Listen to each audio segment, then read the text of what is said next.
안녕하세요. 여러분 반가 겁나 반가요. 오늘은 신용카드 돌려 막기에 대해 알아보려고 합니다. 이는 사기 행위로 간주되어 혹여 경찰 조사 대상이 될 수 있습니다. 그렇다면 이게 왜 진짜 위험한지 함께 알아보도록 하겠습니다. 먼저 신용카드 돌려막기는 어떤 행위일까요? 개인이 크레딧 카드로 지출한 금액을 되돌려받기 위해 일부러 사기성 거래를 하는 행위를 말합니다. 이는 카드 회사나 상점에 손해를 입히는 불법적인 행동으로 분류됩니다. 이는 신뢰를 파탄시키고 금전적인 이득을 얻으려는 의도가 있으므로 안 좋은 행위입니다. 신용카드 이용의 장단점에 대해서도 알아보겠습니다. 현금 없이도 상품이나 서비스를 구매할 수 있는 편리한 도구이며 안전하고 편리한 결제 방법을 제공하며 상점과 회사에게는 수수료 수익을 창출합니다. 하지만 오용하거나 부실한 관리를 할 경우 빚을 지고 이자를 지불해야 하는 문제가 발생할 수 있습니다. 신용카드 돌려 막기가 발생하는 원인에 대해서도 살펴보겠습니다. 주로 소비자의 부실한 경제 상황, 돈에 대한 욕심, 사기적인 의도 등으로 발생합니다.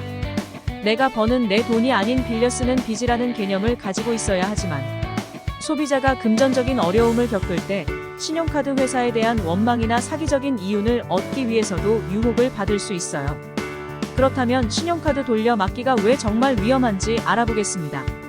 첫째, 개인 신용도가 손상됩니다. 신용카드 돌려 막기는 개인의 신용도에 심각한 피해를 주며 회사는 그 의도를 파악하면 해당 소비자의 신용평가를 하락시키고 한도를 줄일 수 있습니다.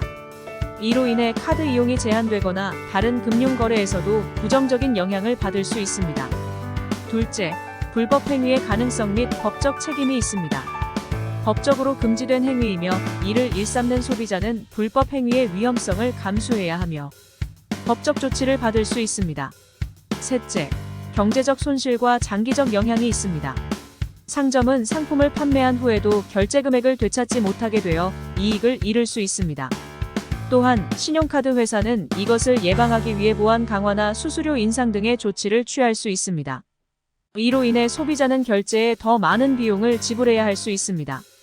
돌려막기를 하다 보면 언젠가는 도저히 벗어날 수 없는 곳까지 몰리게 되는 경우가 있습니다.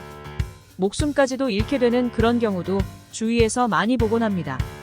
이럴 때 도움을 받을 수 있는 정부 정책이 개인회생과 파산이라는 제도입니다. 아래 더보기란에 도움 줄 수 있는 포스팅 올려두니 참고하시기 바랍니다. 신용카드 돌려 막기를 예방하는 방법에 대해서도 알아보겠습니다.